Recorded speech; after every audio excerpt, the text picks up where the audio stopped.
جن لوگوں نے ایمان قبول کیا، سچائی کے ساتھ ایمان قبول کیا اور اس پر ڈٹ گئے، اللہ تعالیٰ ان کو دنیا میں بھی ثابت قدم رکھتا ہے، آخرت میں بھی ثابت قدم رکھے گا۔ یہ سب کے تو اللہ کو ثابت قدم عطا کر دے گا جنہوں نے اخلاص کے ساتھ ایمان قبول کیا ہوتا ہے۔ اور چوتھی وہ چیز جس کے ساتھ ہمارا خاتمہ اچھا ہو سکتا ہے وہ ہے اپنے گناہوں سے پکی سچی توبہ۔ ندامت، شرمندگی، احساس جس بندے کے دل میں پیدا ہو گیا، اپنے گناہوں پہ جس بندے کو رونا آ گیا، اپنے گناہوں کا اعتراف کرنا جس بندے کو نصیب ہو گیا، اللہ کی قسم ایسا انسان بڑا خوش قسمت انسان، بڑا خوش نصیب انسان ہے جو اللہ کے سامنے بیٹھ کر، تنہائی میں بیٹھ کر اپنے گناہوں کا اعتراف بھی کرتا ہے، اپنے گناہوں پر شرمندہ بھی ہوتا ہے، اللہ کے آگے جو ہے نا وہ ندامت کے آنسو بہاتا ہے۔ ایسے بندے کی زندگی بڑی خوبصورت زندگی ہے، اللہ کو بڑا پسند بندہ ہے۔ اللہ تعالیٰ فرماتے ہیں یہ بندہ گناہ کیا مجھے پہچانتا ہے، مجھے جانتا ہے، اس کو اس راستے کا پتہ ہے، جس راستے میں اس کی کامیابی ہے اللہ نے اس کو توفیق دے دی ہے، اللہ نے اس کو ہدایت دے دی، میری طرف آ گیا ہے۔ جب انسان کے دل میں وہ احساس پیدا ہو جائے، شرمندگی آ جائے اور اپنے گناہوں کا اعتراف کر لے، اصلاح اس وقت ہوتی ہے۔ جو بندہ اپنی غلطی کو مانتا نہیں اس کی اصلاح نہیں ہو سکتی، اصلاح ممکن ہی نہیں ہے۔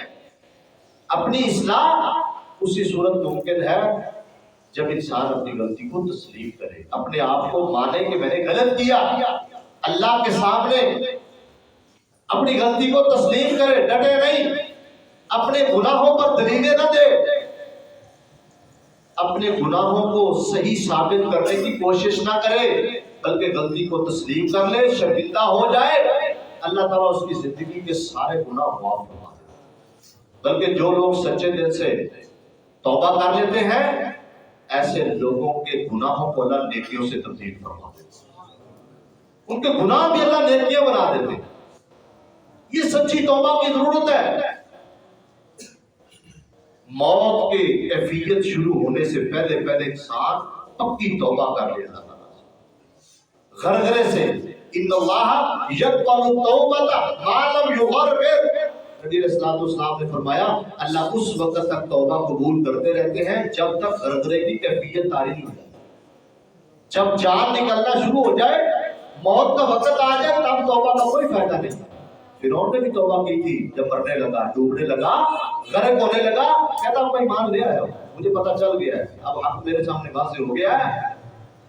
اللہ نے کہا اب ایمان لاتا ہے، اس سے پہلے ساری زندگی بدماشیاں کرتا رہا، سرکشیاں کرتا رہا، نافرمانیاں کرتا رہا، اب ایمان لے کر آ رہا ہے، اب تیرا ایمان قابل قبول۔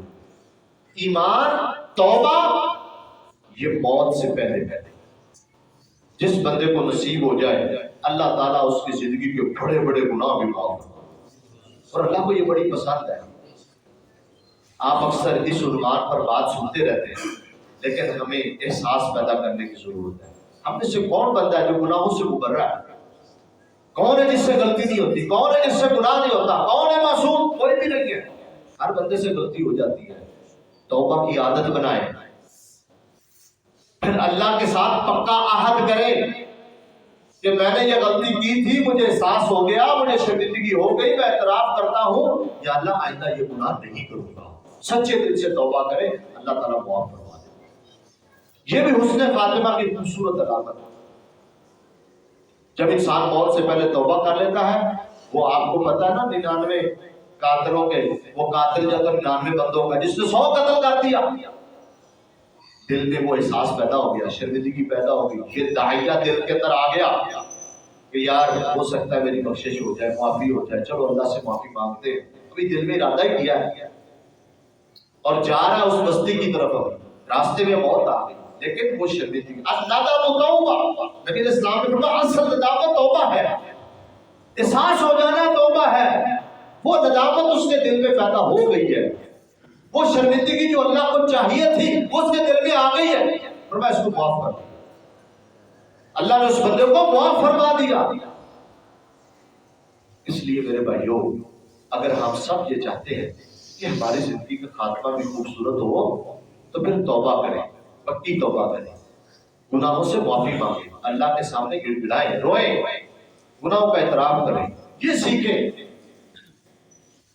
جو انسان اللہ کے سامنے رو لیتا ہے اس کو لوگوں کے سامنے رونے کی ضرورت نہیں رہتی۔ جو اللہ کے سامنے شرمندہ ہو جاتا ہے لوگوں کے ہاں اس کو شرمندہ نہیں ہونا پڑتا، کیونکہ وہ بہت بڑی ذات کے سامنے شرمندہ ہو گیا۔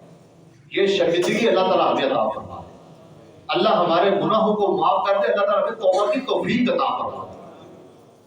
اور پانچواں سبب وہ انسان کے خاتمہ بالخیر کا یہ ہے، ایک دعا نبی علیہ السلام نے سکھلائی ہے، بہت ساری دعائیں اور بھی ہیں لیکن وہ صبح و شام کے اذکار میں ہے، جس کو ہم سید الاستغفار کہتے ہیں۔ یہ سید الاستغفار جو بندہ صبح کے وقت پورے ایمان اور یقین اور اخلاص کے ساتھ پوری امید کے ساتھ پڑھ لیتا ہے، نبی علیہ السلام نے فرمایا شام تک فوت ہو جائے اللہ اس بندے کو جنت عطا فرمائے۔ جنت کا مل جانا یہ حسن خاتمہ کی علامت ہے اور یہ حسن خاتمہ کا نتیجہ ہے۔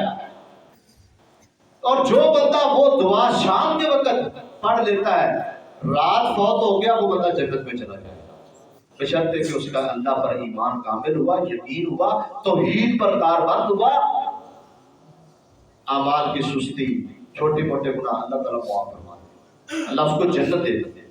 انسان کتنی خوبصورت بات اللہ سے کرتا ہے، اللہم انت ربی لا الہ الا انت، اللہ تو میرا رب ہے، اس میں توحید ہے، اس میں ہمارا عقیدہ ہے، اس دعا کے اندر بھی عقیدہ ہے۔ اللہم انت ربی، اے اللہ تو میرا رب ہے، تو پروردگار ہے، سب کچھ کرنے والا تو ہی ہے، میں ہر چیز تیرے سپرد کرتا ہوں، سارے اختیارات صرف تو ہی رکھتا ہے، اے اللہ تو میرا رب ہے، مجھے پال رہا ہے، لا الہ الا انت، عبادت کے لائق بھی تو ہی ہے، عبادت بھی صرف تیری ہی کرنی ہے، سجدے کے لائق بھی تو ہے، مانگنے کے لائق بھی تو ہے، دعا تجھ سے ہی کرنی ہے، مانگنا تجھ سے ہی ہے، اور سر بھی تیرے سامنے رکھنا ہے، رکوع سجدہ بھی تیرے آگے کرنا ہے۔ یہ بندہ زبان سے اعتراف کر رہا ہے، کب؟ صبح کے وقت، شام کے وقت، خلقتا نہیں، تو نے مجھے پیدا کیا، وَأَنَا عَبْدُكَ، اللہ میں تیرا بندہ ہوں، وَأَنَا عَلَىٰ عَهْدِكَ، میں تیرے عہد پر جو میں نے عہد کر رکھا ہے اس پر میں قائم ہوں، وَوَعْدِكَ، جو میں نے وعدے کر رکھے ان پر بھی قائم ہوں، مَسْتَطَعْتُ، جتنی میرے اندر استطاعت۔ اے اللہ میں انسان، میں کمزور ہوں، خُلِقَ الْإِنسَانُ ضَعِيفًا، اللہ نے انسان کو کمزور پیدا کیا، ضعیف ہے، کمزور ہے۔ اے اللہ اپنی کمزوریوں کے باوجود اعتراف کرتا ہوں میں کمزور ہوں، جتنی اللہ تو نے مجھے طاقت دی ہے میں کوشش کر کے تیرے وعدے پورے کر رہا ہوں، تیرے عہد پورے کر رہا ہوں۔ اعوذ بک من شر ما صنعت، اللہ جو میں نے غلطیاں کر لی، گناہ کر لیے، جو پاپ کر لیے، یا اللہ ان کے شر سے تیری پناہ میں آتا ہوں، مجھے پناہ دے۔ اللہ شر میں نے کیا، برائی مجھ سے ہوئی ہے، غلطی مجھ سے ہوئی ہے، میں نے کر لی ہے، اللہ میں مان رہا ہوں، اعتراف کر رہا ہوں، یا اللہ تو مجھے معاف کر دے، مجھے اپنی پناہ دے دے۔ ابو لک بنعمتک علی، جو انعامات تو میں نے میرے اوپر کر رکھے ہیں میں ان کا اقرار کرتا ہوں، کھلے دل سے اقرار کرتا ہوں۔ یا اللہ تو نے مجھے صحت دی ہے، مجھے اللہ تو نے رزق دیا ہے، آل اولاد دی ہے، مجھے عقل دی ہے، سمجھ دی ہے، اللہ اتنی نعمتیں مجھے دی، اللہ میں سب نعمتوں کا تیرے سامنے اقرار کرتا ہوں۔ وَأَبُوءُ لَكَ بِذَنبِي، اے اللہ میں اپنے گناہ کا بھی اعتراف کرتا ہوں، گناہ کا بھی اقرار کرتا ہوں۔ فَاغْفِرْ لِي، بس تو نے ہی معاف کرنا ہے، معافی کا سرٹیفکیٹ تیرے پاس ہی ہے، معافی کا اختیار تیرے پاس ہی ہے۔ فَإِنَّهُ لَا يَغْفِرُ الذُّنُوبَ إِلَّا أَنْتَ، گناہوں کو معاف صرف تو ہی کرتا اور کوئی نہیں کرتا۔ جو بندہ یہ دعا صبح کے وقت اور شام کے وقت پڑھ لیتا ہے، جب بھی فوت ہوگا اللہ کے نبی صلی اللہ علیہ وسلم نے فرمایا بندہ جنت میں جائے۔ اللہ تعالیٰ ہمیں توفیق عطا فرما دے، اللہ تعالیٰ ہمارے گناہوں کو معاف فرما دے، دین پر استقامت عطا فرما دے، اللہ ہمیں زبان سچی نصیب فرما دے، اللہ تعالیٰ ہمارے عمل کو بھی سچا کر دے، ایمان کو بھی سچا کر دے، اور پوری زندگی اسی پر استقامت عطا فرما دے۔ وآخر دعوانا الحمدللہ۔